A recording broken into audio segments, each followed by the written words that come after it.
redefining co-working. Exceptional offices for every business. This summer, eSpaces expands with 2 premier locations. Cool Springs at Corporate Center and Brentwood at City Park. Explore the private offices, team suites, and fully equipped meeting rooms. Limited spaces are available. Schedule your private tour now at eSpaces.com and be sure to check out all 15 locations at eSpaces.com. That's eSpaces.com. eSpaces.com. When I tell people stories of Vince Gill on the golf course, they're like, "You're lying." I'm like, "No. Nope. No, I'm not." You could watch him sing "Go Rest High on the Mountain" on the first tee, and then if he hits a bad tee shot on the first tee shot, you about to hear something you ain't never heard. You're gonna hear some cuss words that go together like. You're like, that shit don't even go together. Yeah. Like, why would you put them words together? Another funny one, Neil, is Rich isn't here, obviously. We know we love some Rich. We do. They forgot to tuck. I'm doing it one time with them on stage, and they forgot to cut Rich's mic off. So I'm trying to rap, and Rich is in the talkback mic going, "Yeah, Colt, give it to him, yeah." And I'm like, I'm trying to remember my words, and I got Rich in my ear saying this. Neil had this song. Farther away. Farther away. Wow, this would be great for this girl, and let's just cut it because I don't want it to disappear. So let's just cut it because it's great. Oh, how true this is. Oh, it's very true. So we cut the song, and I called Neil. I said, "Hey man, love the song." We cut it like a week ago, and all he said, he goes, The Try That in a Small Town podcast begins now. All right, welcome back to the Try That in a Small Town podcast. It's going to be fun tonight. We got Thrash, Kalo, TK. I'm Kurt, coming to you from the Patriot Mobile Studios. Kurt, boring. Powered by eSpaces. I'm ready for a What are you new ready name for? You. You're interrupting his monologue. What are you ready I for? always interrupt his monologue. You do, actually. I've noticed that. I always interrupt. It's his kind of your monologue. thing. the interrupter. He goes back to Kurt. He needs a name. Well, We're waiting. Well, we're working on it. There's lots of names. yeah, there are lots of names, but not All kinds of suitable names. for... And Kurt, you were saying about our sponsors, you were saying? Oh, yeah. I was giving them some love, right? Yeah. Patriot Mobile, who's been amazing. eSpaces, who's given us a studio, which is Love the studio. fantastic. We got Original Glory beer, of course, which still haven't tried the Beer Mosa, but I'm going to have to. Yep. Hey, so tonight, this is going to be really awesome. We've got a good friend of all of ours who's got an incredible story that I think it's going to touch a lot of people. If you know Colt Ford, then you know a little bit about the story. If you don't know Colt Ford, you're going to want to stick around because he's a unique human being and he's got an incredible story, which is very powerful. Great guy, great, incredible work ethic as well. Like back in the day, like just building things grassroots, and always been a huge fan of him. And we have a cool history together. Yeah, for people that don't know, like he wrote Dirt Road Anthem, Yeah. and he's came up with Brantley Gilbert, so there's a big history there. Yeah, they have that It's just- nationwide, Yep. countries nationwide. It's number one for Brantley. They wrote that. They were on a tear there for a little bit. It was just good to see his face. And he's lost a lot of weight. I know it. He's getting back, and he's just freaking. He's going to come back stronger than ever. It was just good to see his face. Yeah. It was. He looked good. After what he went through. Absolutely. Good to see him bounce back. All right, everybody, please welcome our friend Colt Ford. Yeah. Colt, how you Yes. doing, buddy? Hey guys, how are you? It's good to see all Yeah, y'all. good to see you. We're No, good it's now good that we to get see to see you. your face. Yeah. I'm glad to be seen. I'm a little older and a little uglier, but I'm still here. Well, you're definitely smaller. I'm definitely small. Yeah, I'm back down to high school weight. Now I got to know how your golf game is right now. Have you been out and swinging it? Have you been easing back into it? I have tried to make 3 swings since the accident, and one of them actually fell over. My balance is not great. Really? I haven't played at all, Neil. I'm going to try to get back to it here. I'm going to try. We'll see. Well, Colt, so you touched on it.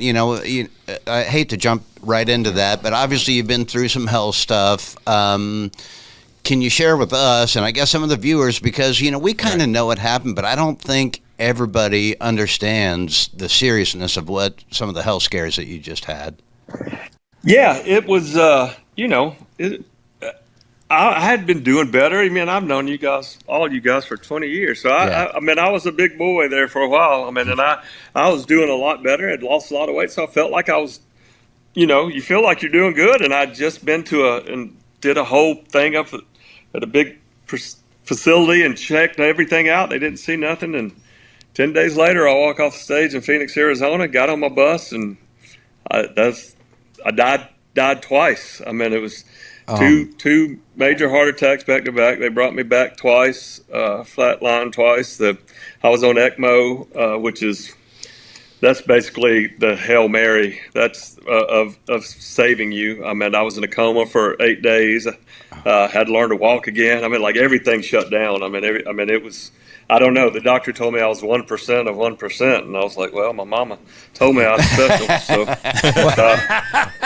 So it was just unbelievable. I didn't remember anything. I wake up 8 days later, and I'm like, they're having to tell me what's going on and where I'm at. And I was stuck in the hospital in Phoenix for 2 months. I mean, it was a lot to deal with. And still a lot, but I'm thank grace of God, I'm still here. Yeah, people tend to forget about that. It's like, you have friends that go through maybe not stuff exactly like this, but that go through things, and you think, oh, at the time, oh my gosh, that's so bad, my heart's with them. And then sometimes you forget that, man, this is a process. You're going to be going through this and going through this and for a while. But we've been thinking about you, brother. I promise you've been in our prayers. I know, and I appreciate it, man. The community, certainly so many people reached out, and a lot of people saw me in the hospital. I mean, Brantley was there, a big part of what was going on, and it was just so much, man. I've never had, you guys know me. We played lots of music together, lots of shows, and I just played. I worked a lot, and all of a sudden I couldn't. I wake up and I cannot pick up a styrofoam cup and feed myself ice.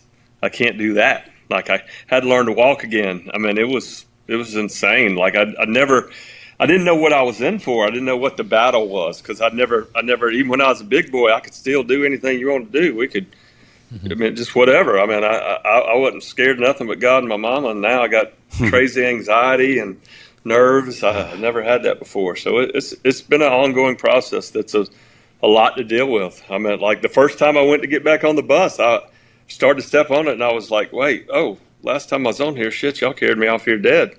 So a lot of things like that you don't think about till they're back in the situation, and it's like, I don't even sit where I used to sit in my bus anymore, because that's where I was sitting when it happened. So I'm just unbelievably lucky because you guys know the road. You have a routine that you do, and normally I go back to we get done the show. My crew guy, David, said when he took my ears off, he said, I looked at him and said, boy, I'm getting too old for this shit.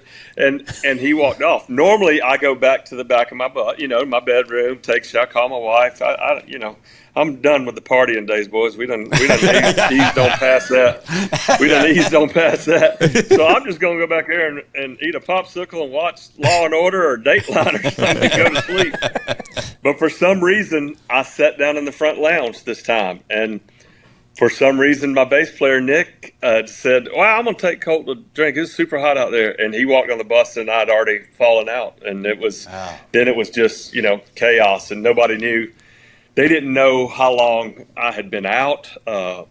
When my wife flies in and lands in Phoenix, she asked my TM, like, how long was he out? He's like, no more than 10 minutes. She's like, 10 minutes? Like, 10 minutes, there's no Colt left. I mean, so it was just, they didn't know till I came out of the coma, and they said, we'll have to test him, mentally. And my wife was like, well, shit, you might not be able to tell. I don't know. He's a little messed up before he went in there. I don't know if you can tell mentally or not. So it was just, it was a heck of a thing, man, to wake up. It was just, you guys, I don't know if you've heard how I did wake up. I mean, you guys all know Toby. I mean, he was been so important. I'm sure to all of y'all, like he has to me. And, he used to call me Little Dog Daddy. And I was like, for most people, you'd go, I don't want to be Little Dog, and you're big. I mean, but it's freaking Toby. So you're like, yeah, he feels like a superhero. And I woke up by literally as light, bright as it could be. And Toby stepped out and said, they're not ready for you, Little Dog. You need to go on back down there. and that's how I woke up. Wow. I mean, I was going to ask you about And that so- and being out that long. Like, Yeah. did you have any visions? And you're in a coma for a good bit. Did you have any of that? You know, did you peek into heaven or anything like that?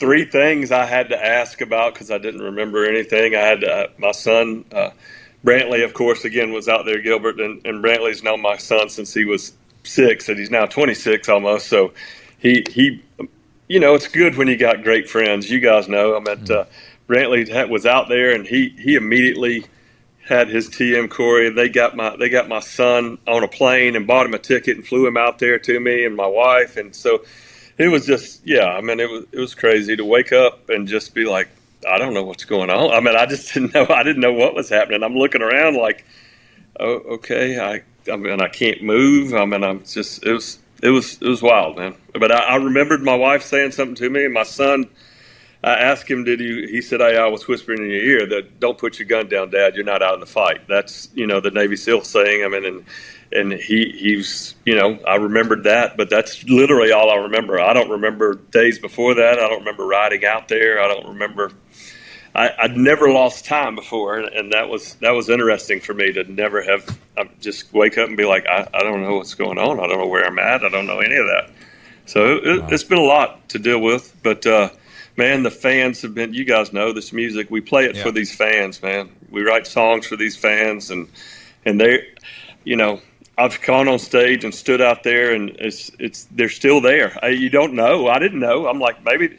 Hell, they might not be there. I mean, you know, you don't know. I mean, we're in such a fast-paced world nowadays, and I just turned 56, and things look different for me now, boys. I mean, I see things differently. A lot of things I was chasing, you guys have all been there. I mean, little perspective on a lot of different things now. Amen. Not go all the time. Yeah, I'm trying to be still and be present more. Yeah. Well, we've always been one of your, all of us, biggest fan of you because of your hard work. You're the poster child for building something grassroots, and it's you did it so great. I mean, having you, I can't remember what year it was you were on the road with us, but what a blast! Yeah. I mean, what a blast! Oh, man, what was that? 2010, 2011, somewhere maybe in there. 2010. Yeah, I think it was 2010, somewhere in there, 9, 10, 11. But man, what a great time! And for young artists who want to know how to do it, you did it. You built it. You played show after show after show, building your fan base. Well, I did it similar to the way y'all did too. I mean, at that time, you know, when things were blowing up for Jason and you guys, I mean, when he was first talking about recording Dirt Road Anthem, I remember specifically we were playing Florence, South Carolina, that arena, and after the show, you know, Jay's like, it's crazy to hear 10,000 people sing a song that has never been on the radio. Like, he's like, that's crazy. And, you know, so y'all have been a big part of it, and y'all have always been so kind to me. And, you know, I didn't know what I was doing. I mean, I would guess I was probably a little ahead of compared to what's going on now. I'm like, really? I've never even had a song in the top. People don't know that. I've never had a song, my own song, in the top 40 on the country chart. Wow. Never. Right. But I've sold 5 million records, and I've got multiple platinum singles, but I've never been on the chart. So I was just so far ahead. You know, I mean, like now, I'm like, hey, I was doing that 10 years ago, boys. What are you talking about? That's absolutely right. You know, they were talking about Dirt Road Anthem. I think a lot of people know, but also there's a lot of people that don't know. You had a massive hit with Dirt Road Anthem before Jason Aldean did. Can you take people back to that and how that turned out? Yeah, I mean, you guys know. I mean, our history is so intertwined together. I mean, you know, obviously Jason and I both from Georgia, but Brian Brantley wrote that song. It was on my first record, Ride Through the Country, and heck, we didn't know what we was doing. We didn't know. I mean, me and Brantley didn't know what we was doing at the time, and it just started going crazy. And you know, Knox was working with Brantley at the time, and so we started. It just organically happened, and then we had no idea. You guys probably remember this, like. I was getting ready to put out my 3rd album when he cut Dirt Road Anthem. So, I mean, it wasn't like they wouldn't play it for me. I can't help it. I wish they would. Clearly, the song does okay. I mean, it's been pretty popular. Yeah. So, our fans, if y'all remember, Brantley and I's fans went nuts. They were like, Jason stole the song. And they weren't happy about it, right? We had to make a video about it. Yeah. Yeah, Brantley and I had to sit down and make a video about it. Like, y'all calm down. This is a good thing. This is a good thing. Yeah, it was a good thing. Yeah. Yeah. I've got a great. I'm sorry, Tully. Go ahead. No, I've got a great story about Dirt Road Anthem. Well, give it to us. No, I went to the studio when they were tracking that song, and they were tracking. Yeah. Y'all were tracking a couple of things, and I went over there just to hang out. And That apparently, might have been the only song that Neil didn't have on that record, by whatever. the way. No kidding. that's probably right. Absolutely. Yeah. Thanks. No. I appreciate you, Neil. No, Let me get that. I got it. No, this is props to you, bro. I'm like, we're in there, and I'm getting ready to leave, and so I walk out, and Michael Knox follows me out, and he goes, "Hey, come here, I want to play you something." So we get in his truck, and he had already had like a rough mix of Dirt Road Anthem up already, and he plays me that. He didn't say a word. He just turns it on, and he plays the whole thing, and I'm sitting there listening to it, and I go, I don't care what y'all cut of mine. All I know is I want to be on the record that song is on right there, because that's gonna be freaking huge. That's all I told That's Knox. so crazy. Oh, it was fantastic. Knox really pushed that through, because there was a point when Jason was like, I don't know if I can do it like you. I was like, well, stop doing it. Don't do it like me. Say it like you. You're not. I mean, we're both named Jason, but don't do it like that. Say it like you. I mean, and Knox really pushed him, and well, thank God he did. I mean, that's as a songwriter, you guys know. I mean, you're extremely blessed to have one like that. I mean, like You and Brantley wrote the balls off of that song, man. It was so good. And we didn't have no idea what we was doing. I mean, and I'm still tickled that I play it every night and people still go crazy. I've had a lot of fun doing it. My most embarrassing moment doing it was with the boys there at we were on the road with them at freaking Wee Fest. Yeah. 75,000 people through as far as I could see. We started the second verse, and I looked at Jason, and he looked at me, and I couldn't say a word. I didn't remember one single word. In the second verse. I've been there. And the guys are just playing, and he goes, "You wrote it." That doesn't help me. I need y'all to sing the chorus, Tully. That song's got a really cool history, because I remember even before we cut it for Jason, Knox was producing Brantley for a little bit. Yeah, he was going to do it for Brantley. And we actually cut the song in the studio. We cut Dirt Road Anthem for Brantley. We cut it in the studio, and we was like, "This is a cool song," And then that was kind of the last we heard of it until I think Jason called us one day and was like, "Hey, you guys remember that song you did with Brantley?" And we're like, "Yeah, that's a cool song." And I do remember tracking that song in particular and knowing immediately within the first 3-4 bars, I'm like, this is something, because it just, for what we were doing. You remember right after y'all cut that, till y'all and Eric were out together. Yeah. Yes. So Eric called me from the first night, and he called me late at night, 2 o'clock. I'm like, why the hell's Eric Church calling 2 o'clock in the morning? He was like, I just told Jason, if he doesn't make this a single, he's the biggest idiot. And I was like, I didn't even think that. I was like, what? He's like, I just watch these people go crazy. He's like, it's a big record. It's a special record to be a part of. It's a special song. And, me and Brantley were lucky to be a part of it and to have so many other, versions of it or whatever. I mean, another funny one, Neil, is Rich isn't here, obviously. We love some Rich. We do. They forgot to tuck. I'm doing it one time with them on stage, and they forgot to cut Rich's mic off. So I'm trying to rap, and Rich is in the talkback mic going, "Yeah, Colt, give it to him, yeah." And I'm like, I'm trying to remember my words, and I got Rich in my ear saying this. I'm like, Jesus Christ, this is difficult. That's amazing. I forgot about That that. was unbelievable. I was like, dude, he's up there grinning like a mule eating briars. That's it. It is. I always love these kind of episodes, and especially with people we have such history with. It does my heart good to see you doing well, and I really appreciate your work ethic. Like, I mean, you were grinding, playing you were playing so many shows back in the day. Like, we were doing clubs. Because we had everything. the same booking agent. Yeah. I mean, yeah, seriously. we had Kevin Neal was booking us. We were in the Kevin same, just retired. Shout out to Kevin. Yeah, same ham and yam festivals and strawberry briar patch festivals or fairs or Yeah. You were always there. We were always there together. We were playing the same circuit. So I feel like Mud some of bogs that, and wherever. yeah, some of that's lost today. You know, I think with the grind. You know, and people. I think some of these youngsters out there today would shit themselves if they went to play some of the places that we played. I don't know that they'd be like, I'm not going in there. I'm like, I played in places like Supper Club in Auburn, Alabama, where they'd issue a knife at the door if you didn't bring one. Hey, there are some places I know you played it too, because again, Kevin Neal had his hand in both careers. But you know, there's some places, and I love, by God, West Virginia, I love it. But there's some places up there we played, Kevin, and I'm like, and we're playing 2-a-days, you know, in August, you know, in the mountains. Yeah. Like, man, we may or may not make it out tonight. Yeah. I don't know, but it was you know, I don't see a lot of We young all artists still here. doing that. You Got a know, lot of great stories from it. yeah. Hey, you've talked about Brantley a lot, and we have too. Give people a little background on when you met Brantley and that whole relationship.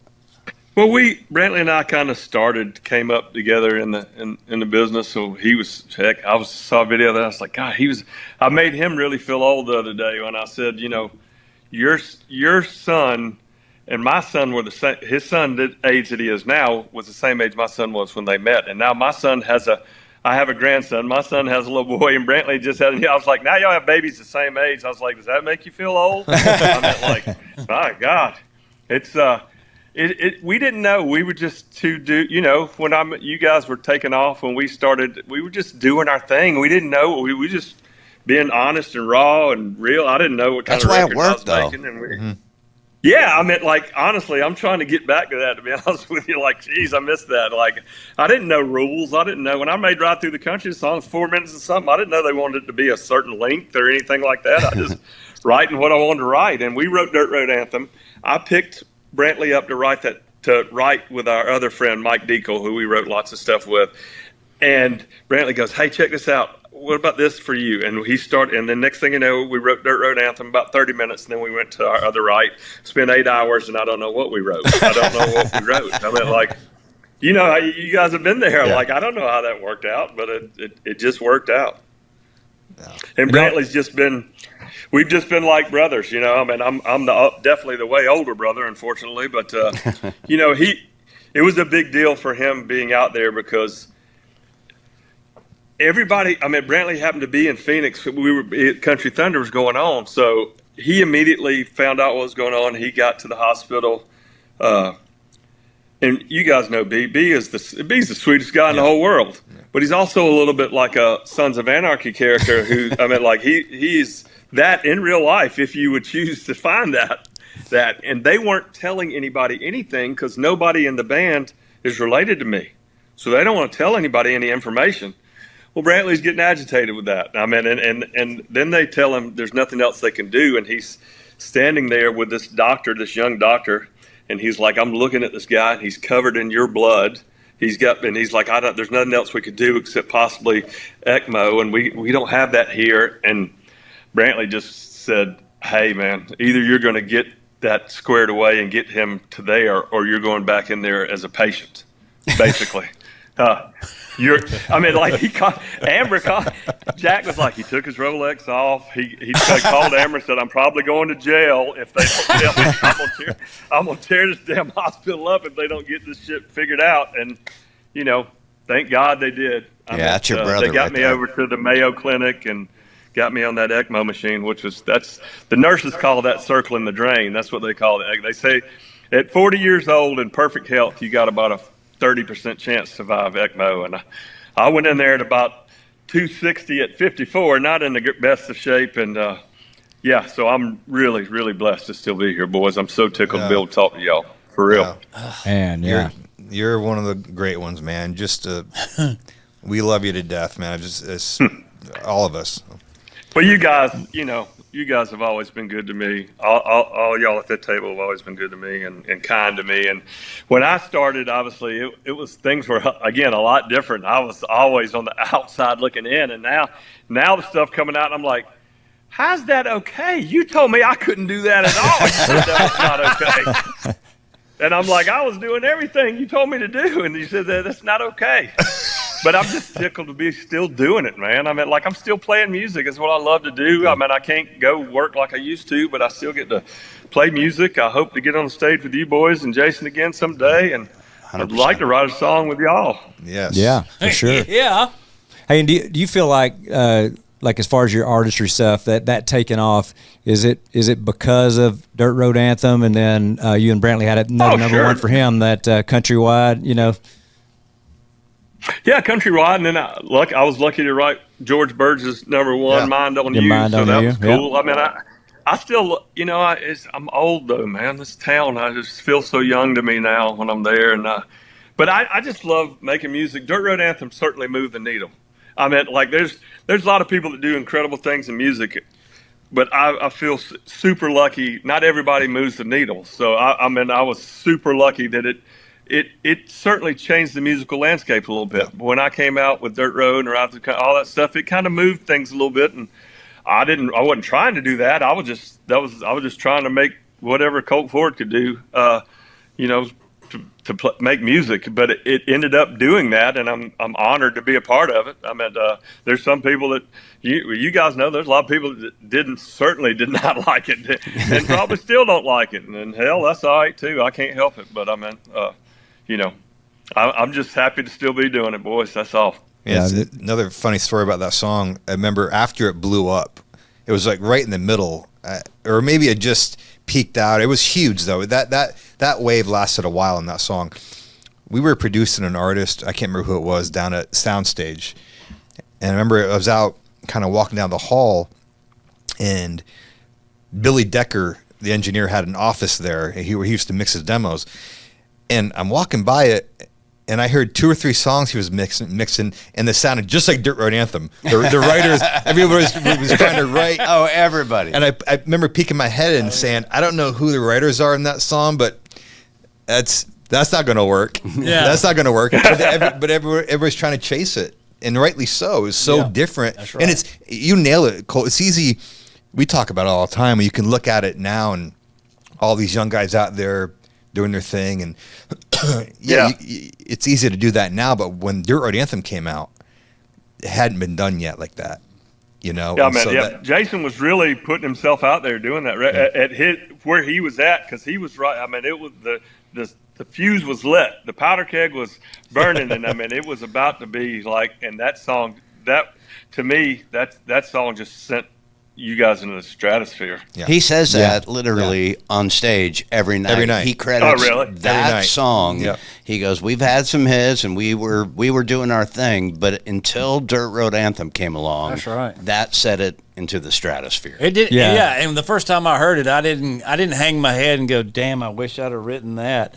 I was fired up. I'm sure you didn't. No, dude, I was fired up to be on the record it was on. Well, I knew how big that thing was going to be. Yeah, it was a groundbreaking song. And I would say, speaking for myself, but probably most writers, when we heard it, it wasn't like, oh man, I should have had something on there. I was like, I couldn't have wrote that. I wouldn't have written that. But it's the coolest thing ever. No, exactly. You know? I mean, I see that all the time. Like I'll listen to some people's stuff. Like I used to tell Jamie, John, I'm like, how do you? I can't write like that's incredible. How do you think that way? Like I'm amazed by songwriters and you know, guys do things. And I mean, sometimes it just works out that way. Yeah. You know, you just stumble onto it. And I think I need to buy me a house in Georgia and start drinking some of that water in Georgia. There's something in the water. God, come on. There's something about the water in Georgia. Something for the last 15 years. About 75% of all artists come from Georgia. Somewhere in Georgia, yeah.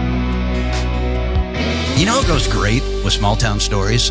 Original Glory, America's beer right here. You know, I've been drinking this every songwriting session today. Man, that clean, crisp taste reminds me of summer nights on the back porch after a fresh mowed lawn. And they're just not making great beer. They're investing in America's small towns. Well, it's just like us. They believe in bringing communities together. Not only do they invest in communities, but a portion of each sale goes to the veterans and the first responders and all the heroes that protect us. For a limited time, you can become a member of the OG fam and invest in this beer at wefunder.com/original brands. Join our Original Glory family and help ignite that Original Glory spirit.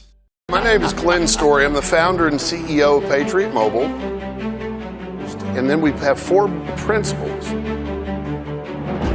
First Amendment, Second Amendment, right to life, military and first responders. If you have a place to go put your money, you always want to put it with somebody that's like-minded. Of course. I think that's the beauty of Patriot Mobile. We're a conservative alternative. Don't get fooled by other providers pretending to share your values or have the same coverage. Go to patriotmobile.com/smalltown to get a free month of service when you use the offer code SMALLTOWN or call 972-PATRIOT. Hey, Colt, when did you find when did Average Joe's come about? I don't know if a lot of people know that you kind of co-founded a label. Tell them a little bit about Average Joe's. We obviously know about it and some of the artists there, but give us a little background. Yeah. Well, when I started working on the music, you know, we quickly discovered that a lot of people in Nashville, they were like, we love this. We have no idea what to do. We're terrified of this. I'm a 36-year-old, 300-pound guy in a cowboy hat. Although extremely good looking, still, it was a hard sell. And so, it was just so different that I didn't know what I was. I wrote the whole Ride Through the Country album in a week. Bragger. The entire record. Yeah. I didn't know when I finally was just honest about. I said, I'm going to sit down and write write about what I think, my life, not chasing anything else. I wrote all that in a week, and then it was like, oh, and we just didn't know. We had to start the label because, again, everybody up there was like, we love this. We have no idea what to do with it. We're terrified. We don't know what to do. So Shannon, my best friend and partner at the time, producer, he sold a lot of records as a producer, ran other record labels, but we didn't know anything. We didn't know anybody in Nashville, and didn't have the money either. So I went to Zach McElroy, my good friend, founder of Zaxby's. I said, hey man, we want to do a record label, and he's like, how much does that cost? And I gave him a pretty stout number, and he's like, huh. He doesn't know Shannon at all. He's like, who's going to run it? I was like, Shannon. So he took a leap of faith too. There was a lot of leaps of faith because we were crazy. And doing it, there was no other way to do it. Nobody would sign me. They would if I'd came to town now, maybe so. But then they were like, we don't know what to do. We don't know what to do with you. So, hell, they still don't know what to do with me. So that's all right. And so we just didn't have a choice, but we had to start it ourselves. It was kind of there wasn't no other way to put Colt Ford out, and we were like, well, if this don't work, then we'll go back to doing something, find something else to do, I reckon. You're right, luckily, though. At that time. That was 20 years ago. Yeah, you're right. At the time, none of the labels would go off the road like off that. Script, yeah. Yeah. Oh, no, they weren't detouring. No, they weren't going where I was at. No. And you're right. Maybe now they do it a little bit, but you were definitely a trailblazer in that respect. And again, man, just trying to make the best songs you can make. That's all I've ever tried to do. So we started the label, and we've been really lucky that it's been successful and turned into a film company, and we're doing tons of stuff with film and TV and movies, and yeah, it's really pretty crazy from where it started, really. But you guys, look at you guys, three kings just out there playing some music together, and who knows, look at you now. We got a podcast. Making tons of money. Yeah. Tons. You've made all the money there is to make. Hey, go back to let's go back to how Neil started this podcast, and he'd ask if you played any golf. Another thing that people might not know is that you were a professional golfer, or you were on the nationwide tour, right? Yeah, he was a stud. Yeah, I played professionally. Most people just thought male model, well, that is that's a given. Yeah. No, I did. I played professional golf for a living, and it was interesting. And it's been an interesting thing that people always ask me, like music and golf. And I'm like, well, the main difference is I know what I'm making in music before I start. Golf, you don't know till you get finished. That's a good piece of information to have. And the schedules do not match up. I'm like, when I was getting up to play golf for a living, that's when we go to bed playing music for a living. Yeah. So they're very different. But golf's been good to me, and I'm disappointed that of what's, hopefully I'll be able to get back and play a little I know. bit. I was going to ask you physically, like, is it like step by step? Is it slowly coming back? Muscle memory and all that stuff, is it slowly coming back? Yeah, I'll let y'all, and there's a little something I'll share with you guys since y'all are friends.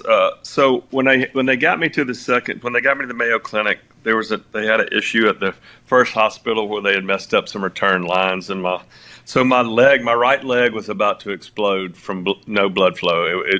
And so they had to do this fasciotomy, which is slice me down my leg on both sides to keep it from exploding. The doctor told me, he said, man, normally I would really take my time. He goes, by the time I got there was no time. I meant like every millisecond was something. So he said it was a lot faster and not precise. So I can't really feel anything but pain from my knee down and neuropathy really bad. And I'll probably lose my leg from the knee down, they said, at some point. It's operating on about 20% blood flow and oxygen because it's such a weird feeling. I meant to not feel, just don't feel anything but pain.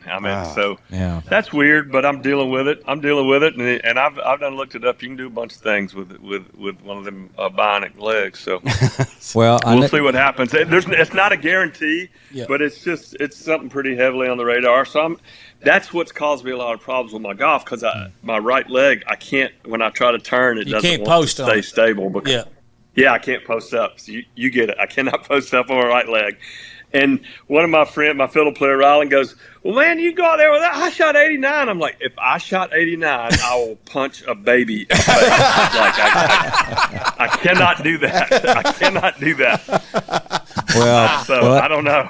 Well, I know whatever's coming, you'll make through. You'll get through it. Your perseverance is amazing. I mean, because you think about it, and we've kind of talked about, you went from being a professional golfer, which is unbelievable. That's impossible to make money playing golf, and you did it. Then you went to another impossible thing, trying to make money playing music, writing music, and you've done that and excelled to an amazing degree. So I know you'll be able to do it.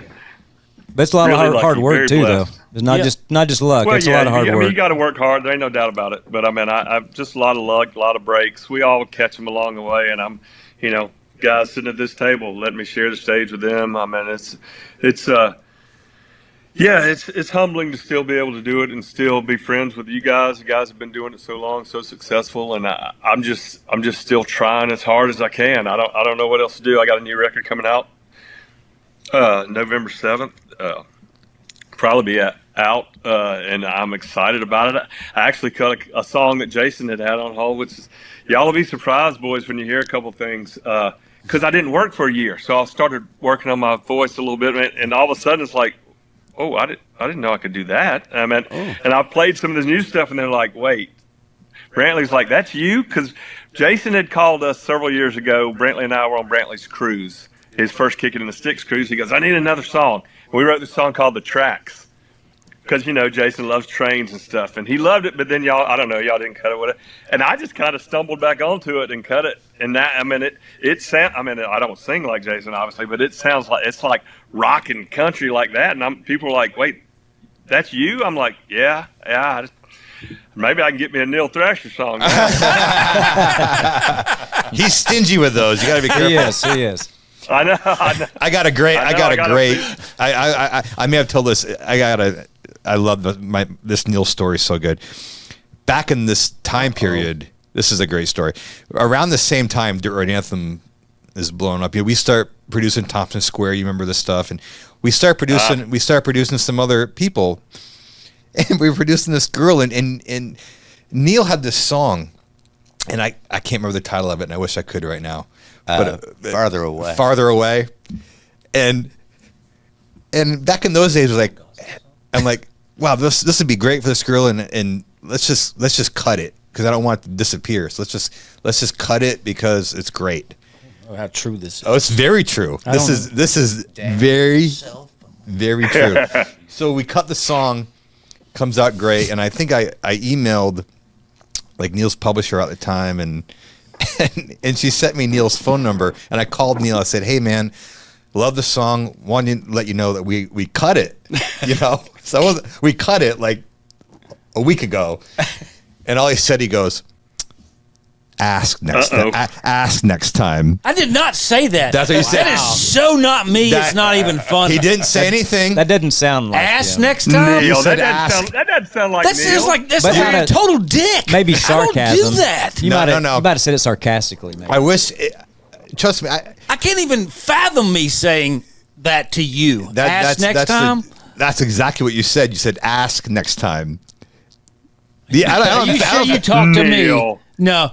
Colt, See, this is actually very much Neil. Neil, clearly that's a problem. Tully's been holding on to this for a while. I told this story before, but not on the mic. I don't think. I think we joked about it at his house. But yeah, I've got enough haters already. no. It's because the Hate song is good. It's good. The song was so great, and it was like it was a Neil singing the demo, but it was like this female artist. Like, this is perfect for a female artist, and so we couldn't get a hold of anybody because Neil wouldn't give us a cell number back then, so we couldn't call him personally. You only had to email Neil, and so I don't read He emails. didn't check email. Yeah, exactly. So we had to cut the song, and it came out so good. But I remember calling him and, hey Neil, and they all excited, and I don't recall. just quiet hum on the other end, and he goes, ask next time. I don't. That's it. That's how it went. And I said, well, He cannot thank you, confirm nor thank deny you, that and story. we will, sir, for sure. Next, ask There had to next be time. more to my answer than just ask. Next No, that was it. That was the answer. I would never say that. And to then he somebody. hung up on you? It was pretty quick. See, Colt used to like me. Wow. Colt I really. feel like you, Neil. You ain't never done that to me. I don't care. No, you think of. I don't want you to. I don't want your image of me to be tarnished at all. And Tully it is just did not. it. No, He did not tarnish it for me, Neil. I love that Fine. story. You know why? Because it's something I would say. Oh, okay. It is. You're right. It is something I would say. He related to that. Yeah, He's I mean, it's. kind of guy. I mean, I love it. I mean, it's true. We should have asked, but You know what I miss, Colt? I miss seeing you on the Pebble Beach Pro-Am, man. Oh, yeah. Well, I miss being there. I ain't gonna Oh, lie. my God. I told Steve John, the tournament director. I told him, he called me in the hospital. I said, boy, if I'd have known that last time there, I sure would have walked a little slower. I mean, I didn't Right. know. I didn't know. I know. The only reason I watched that was you and Joe Don. That was the only reason that I Yeah. watched. Don't nobody care about seeing Jake. I mean, No, it was Joe Don for sure. Charles Kelly. It was you and Joe Don. That was it. Tall and good looking. Yeah. Yeah. Yeah. How were those days, man? Do you miss Man, going out there and hang lot with of him? fun. Yeah. A lot of fun to be back in that element. The first time I went out there, Neil, it was funny. So the first time I got invited to Pebble, of course, I'm super excited. I'm fired up. I get in there early, and this is back in the way bigger Colt Ford days when I was about 3:30. And immediately I realized, oh, shit, you got to walk everywhere. Ain't no carts out here. You ain't riding the cart. Ain't nobody. You got to walk. But I went back when I got there on Monday or Sunday evening. And Monday, I'm out there, early. 8 o'clock in the morning, I'm out there. I spent all day. I'm going to hit thousands of balls. I could not move on Tuesday. I could barely walk. But I got back in my mind. I was like, I'm back playing on tour again. I'm going to act like when I played on tour, which is practice all day and all this. Shit, I couldn't walk. My big ass was dying. Dying. Jim Nance. I could move around good. Yeah, We had Jim some Nance fun out loved there. you, Then man. I got Toby, and Toby came and played, and him and I would be in the same group together, and we just have a big time. It was a lot of fun. Yeah, I missed that. Who in the music? You mentioned Joe Don. Who in the music business could give you a run for your money on the course When I was when you were stroking? Yeah, when you were hitting good. Nobody. No. They think that there's some that like to think that they could, but I mean, like, What about There might be Vince? one sitting right here. What about Vince? Anybody can write a hit song. Well, then by God, you ought to write one. I know, right? What about Vince Gill? I mean, Was my he ever living, close? every dollar I made derived by me playing golf for a living. When that 2-footer, whether you can pay your mortgage or not, it's a whole God. different. It looks It's a way whole- different than a $5 Nassau. But again, it was fun. I mean, there's some guy Jake can really play. I think George Burge is one of the best maybe the best player overall. You know, George played at the University of Texas. Oh, wow. So George can really play. George is really. I mean, Morgan and Hardy are both pretty good players. Yep. Charles Kelly can play good. Darius plays good. There's a lot of guys that play a lot now. A lot of guys can play. But I mean, during the pandemic, I wouldn't qualify. I couldn't work, so I started practicing. And a lot of people don't even know because there wasn't much press about it. I wouldn't qualified and played in 2 Champions Tour events. So Oh, my gosh. it was pretty interesting to get back out there and play at that environment again and do it. It was fun. It was nerve wracking. I mean, I could stand on stage in front of 50,000 and not worry at all. But all of a sudden out there, it's like, oh, this is. That's nervous. exactly what I told these guys because I played in the senior AM at Belle Meade, the state this year, and I told them, I'm like, okay, because it's the first TGA event I've ever played in. And you were right. It's like when you have a foot and a half, it doesn't even have to be 2 feet. It can be a foot and a half for par on any given hole. I've never felt that kind of pressure in my life. On It's stage, a different deal. it's a whole different deal. You can't just pick them up It's a that different close. deal. Yeah, I wish. Yeah, exactly. You wish you could drag them. See, Tully, that is the problem. Everybody rakes those back, and then all of a sudden you got to play for real, and you're like, oh shit! Yeah, and you miss them every. Those guys. That's not good. Yeah, those guys miss them I thought every we were time. playing they don't play in the leather on the Champions Tour. I tried. They wouldn't do it. That's a fact. Have you ever played around with Vince Gill? And if so, did you finish the round with Vince Gill? I've played several rounds with Vince, and quite honestly, I wasn't thinking about that. Vince is a fantastic player. Vince. When I first came to town, you know, when they used to do the rankings of on Golf Digest, used to do the musicians and all that stuff, and they got down to it was 1 and 2 was me and Vince, and they were just calling me, wanted a quote saying that I was better. I'm like, listen. Am I going to win a prize or something if I say that? I'm not going to make this argument. I played for a freaking living. There's not an argument. I don't argue with Vince whether I can play guitar better than he does because I can't. I can't sing better than Vince. I don't argue that. And I can't throw a fit on the golf course like Vince can either. Let's go. He's the most when I tell people stories of Vince Gill on the golf course, they're like, you're lying. I'm like, no. Nope. No, I'm not. It's unbelievable. I don't know about this. Oh, it's true. I played. can get a little mad. I played with Vince. I don't know, probably 10 times, and maybe half of those he's finished the round. Does he yell in a soft voice? No. He just leaves. He just without telling you turn you it that. around and You got to understand. Just Vince drive is away. gone. It's Yeah. not even. It's not. I mean, you could watch him sing "Go Rest High on the Mountain" on the first tee, and then if he hits a bad tee shot on the first tee shot, you about to hear something you ain't never heard. You're gonna hear some cuss words that go together. Like you're like that shit don't even go together. Yeah. Like why would you put them words together? I know. I mean, I don't think he even That's says why anything anymore. I don't think he says anything anymore. I think he now just leaves. He's gotten way quieter now. Yeah. No, he doesn't say much now. But I mean, but Vince could really play. Very good player. Very good. He can play. He can hit it. He can play. Interesting. And lots of Vince Gill told me recently one of the funniest things I've ever heard, boys. He said, Colt, I've worked my whole life to be elite guitar player, musician, elite singer, elite songwriter. He goes, now all my work's for 99 cents right next to a fart app.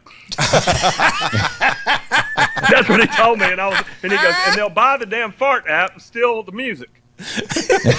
Wow. It's a different kind of perspective. Yeah. Ouch. It's a different way to look at it. I'll just say this: you haven't played golf until you've played with Vince Gill. That's all. That's all I'm going to say. It's true. Don't think he can play. He can play. I think I knew Jason he could could play play a really little bit well. if he I didn't plays a know little about bit the more. No, I didn't either. I didn't know about the temper. I knew he could play, but not about the So there's a reason. There's a reason Vince never played in AT&T in Pebble Beach, and it's because of that. He never played in those pro-ams, and he'll tell you. He said, "I couldn't control. I know I couldn't control it, so I can't play." Harry Taylor's like, "I can't invite him to Pebble Beach. There's no telling what he'll do." I know it'd be all over for the world to see. Jim Nantz would be talking about it. See, that's Oh what my that's God, I meant like that's my complaint with golf. That's why I'm Here so we terrible. I'm so terrible because golf's the only game that can take a legendary guitar player, singer, songwriter, soft-spoken, great man, and turn him into an absolute animal. That's how frustrating that game is. Yeah. That's crazy. Yeah. It's the most amazing thing because you're right. He's all those things you said, and he's quiet, soft-spoken, and then, man, he'd get plumb after it out there. But he gets play, Tourette's on the golf course. You know how laid back Aldean is? Aldean's pretty laid back. I watched him throw a club 30 yards today. Really? Threw his club today? I watched him fling a club. I don't think that's out of character, though. I'm just saying, I've never seen him do that to a guitar. I mean, he Really? Were you guys on the same team today? I'll make sure I send him a message and tell him I saw something posted online about it. Yeah, exactly. Oh, Colt, that would be great. That would be. I'll do that. That would be amazing. Actually, But actually, Aldean, I got to stick up for him. He actually plays better now than I've ever seen him play. He's slowed everything down. I think somebody at Troubadour has been working with him, and he's slowed everything down, and he's making much better contact. Jason is a very good athlete and very good baseball player, hand-eye coordination. When back in 2009-10, I got him some. I was trying to help him then. We were playing at the Wharf and went out and played, and he could play. He just doesn't. Yeah. He's just going all different directions. If he worked at it a little bit, Jason would certainly be a single-digit handicapper. Yeah, golf is one of those things. And Luke Bryan actually swings it decent. Oh, I don't believe that. I was surprised at how. I don't believe that. I was surprised by that. Luke plays good when he's not playing with Dallas Davidson. Oh, Dally. That's all you need to say. Podcast. That's another podcast. Yeah. Oh, my gosh, That's Colt. for Well, HBO.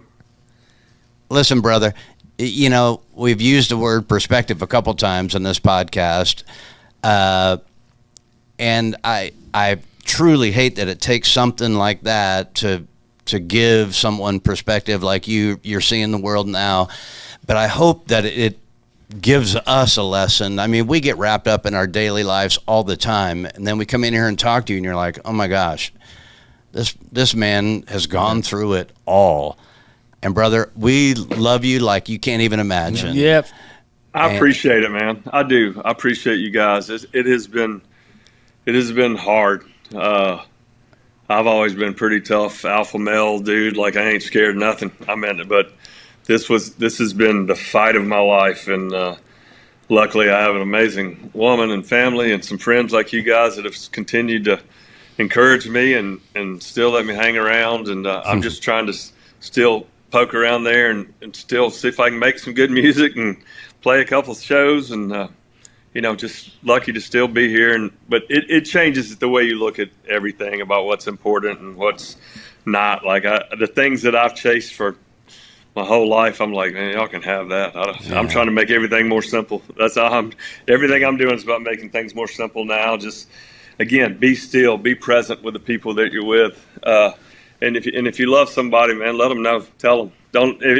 Our world is hard because we're constantly, it's so frantic all the time. When I think about it, I need to do it right then. So when you think about it, just call them. And, as brothers, that's another thing I've learned, men, we gotta, try that in a small town. I mean, like, we got to take these small towns back. You got to stand up as men. You got to help one another, support one another, and get some of that back and still it in our youngins and kids and bring up that next generation where they can understand that.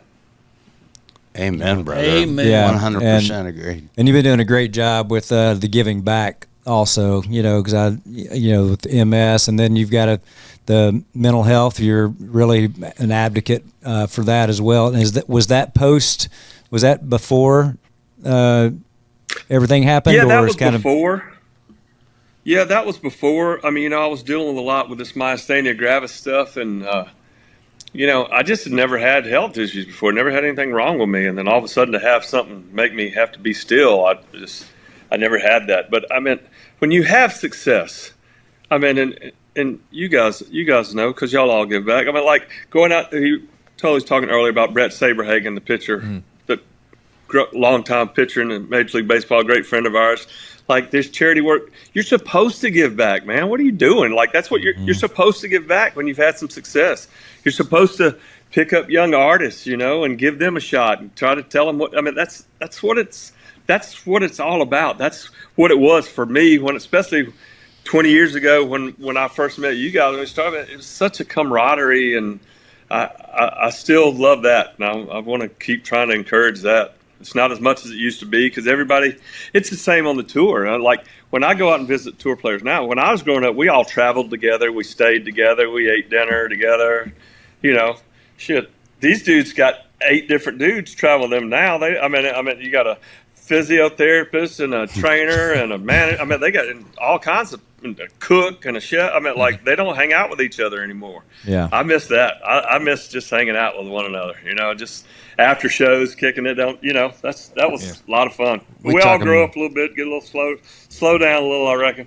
Yeah, we talk about that all the time. It's like we're lucky to have what we do right now, especially when we're on the road. And we always say, we'll miss playing, but really what I'm going to miss is before the show in the dressing room, just hanging out after the show, just talking, being with the guys, that relationship. Yeah. On that stage, everything goes away for me, no matter what. I meant, like, getting back out there, I don't know if y'all know, Brantley was going to take me. Brantley, you guys know my microphone with the shotgun on the American flag. Brantley took it from the hospital that night in Phoenix and carried it on stage with him every single show he did till I stepped back on that, till I got back on the stage and took that mic back. He put it on every single stage he played on. He brought it out and he said, and he sang Dirt Road Anthem and so I couldn't commit to going back on the road with him this year because I didn't know when. I had no idea. So that our world doesn't work like, oh, you want to play a show next week? Okay, we'll book it. That's not how this works. So they're trying to book a tour, and I'm like, I think I'll be ready. Maybe. I don't know. I just didn't know, and so I couldn't commit. So what he did that really allowed me and made me think I could go do it again was he took me out for 2 weeks on the road. He took me out on his bus. I didn't have my band. I didn't have no stress, nothing to deal with. And he brought me on stage in the middle of his show every night and let me do 15 minutes in the middle of his set. Wow. And he would sing the choruses and let me be the star. And it was unbelievable because I was terrified to get back up there. And that made me go, okay. And to do that, it's the Tattoos tour. It ain't got shit to do with me. And he stood aside, and then when I'm about to walk off, he just wouldn't let me do that either. The crowd, they would stand there and give me a standing ovation for a couple of minutes, and it was unbelievable. It was unbelievable, and that made me go, okay, I can get back up here and try again. So I owe be a lot for that, for sure.